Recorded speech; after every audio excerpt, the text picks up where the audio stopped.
Football fans are in for a treat, and that's because the tournament that we all love, that's the FIFA World Cup, just recently concluded in Qatar, and in 2026 we'll now be seeing the next edition of the FIFA World Cup. But why I see, or rather why I say that there is some good news in for FIFA World Cup fans and football fans at large, as that is because well, the tournament is now going to see a change that has now been approved by the FIFA.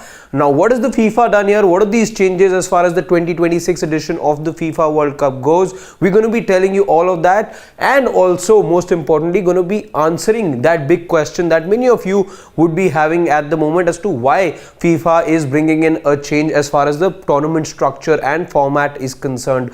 The tournament in Qatar ended in 29 days. You could be looking at a much bigger tournament the next time around it happens in the year 2026. Now, what are these changes going to be like? Let's first quickly look at what are these changes that the FIFA has made to the 2026 edition of the FIFA World Cup, and what this really means to the sport. Why that change? We are going to tell you all of that in just a bit. So be with us as we tell you about this new format first, and then we'll get to why exactly FIFA has brought in this change. So first things first, what's happened here is that there'll be 104 matches in the 2026 edition of the World Cup. Now, it's going to be the biggest World Cup ever. No edition of the World Cup has ever seen 104 matches being played. So for the first time, you're going to see 104 matches being played. This is in stark contrast to the 64 matches that we saw happen in the Qatar World Cup, which just concluded at the end of the year 2022. So from 64 matches, you're going to be now seeing 104 matches. What happens next is there's going to be 48 teams that are going to be participating in the 2026 edition of the FIFA World Cup. In the previous years, right from the year 1998 up till 2022, throughout all those editions, what we saw was just 32 teams participate, but that number will now go up to 48 teams. And as a result, now you'd be thinking as to what the format is going to be like, what how the teams are really going to be split as far as the groups are concerned. Till now, we've seen 8 groups of 4 teams each, and that's how the teams would be divided. But from 8 groups, you will now be seeing 12 groups of 4 teams each. So from 32 to 48 teams, that's number one. The second change, of course, will be that there will be 12 groups of 4 teams each. So that's done. But then what happens to the qualification process?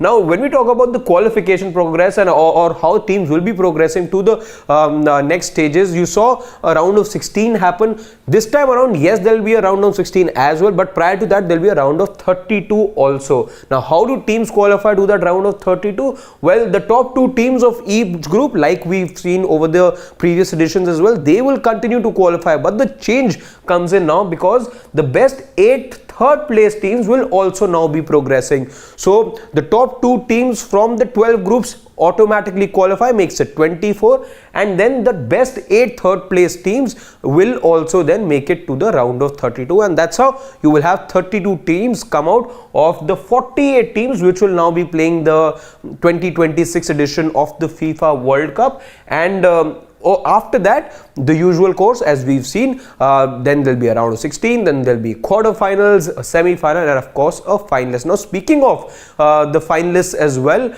up till now what we've seen is that the team that will ultimately lift the World Cup or to make it to the final, you would have played 7 matches, but now a team lifting the World Cup would have played 8 matches. So that's also another change in this new format that the FIFA has now approved.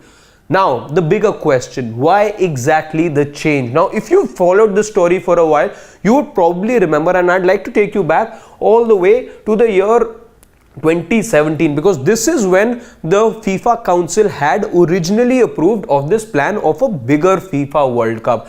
Let me tell you what exactly was discussed back then and why exactly has there been a change that's been made now. Now, the original format of the 2026 World Cup was adopted by the FIFA Council in January 2017, and the World Cup was expanded from 32 nations to 48. So this was something that was done back in the year 2017.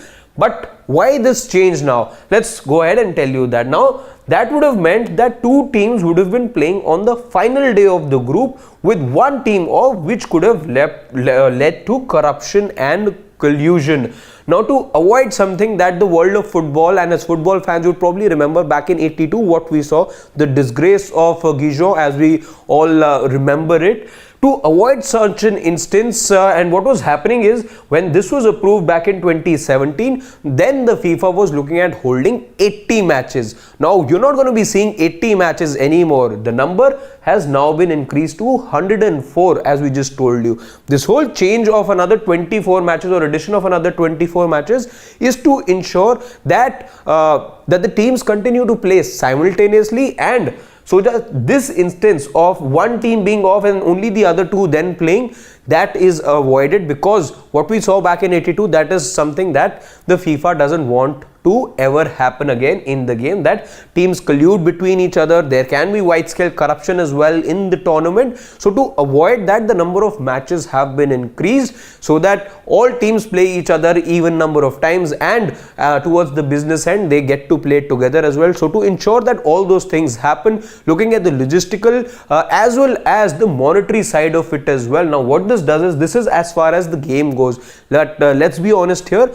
this also means a lot of broadcast revenue. This also means a lot of ad revenue, lot of bids, lots of endorsements as well, lots of tourism, a whole lot of money, to put it in a nutshell, for the FIFA as well. So you can imagine what the broadcast rights could be like. You can imagine the kind of advertising money and the revenue that the FIFA will now generate, because you could now be looking at a much bigger tournament as well, because the previous edition got over in 29 days, but that was 64 matches. Now you're going to be looking ahead at 104 games. So that's a substantial gap, and you're definitely going to be looking ahead at a much bigger tournament as well, and that means a whole lot of money and a lot of revenue generation too. So that primarily is are the two reasons that explain this whole change in structure and format. 2017, like we told you, is when it was first decided, but then it was 80 games back then. But to avoid collusion and corruption, the FIFA Council has now approved of 104 games. So football fans, you're going to be in for a treat in 2026,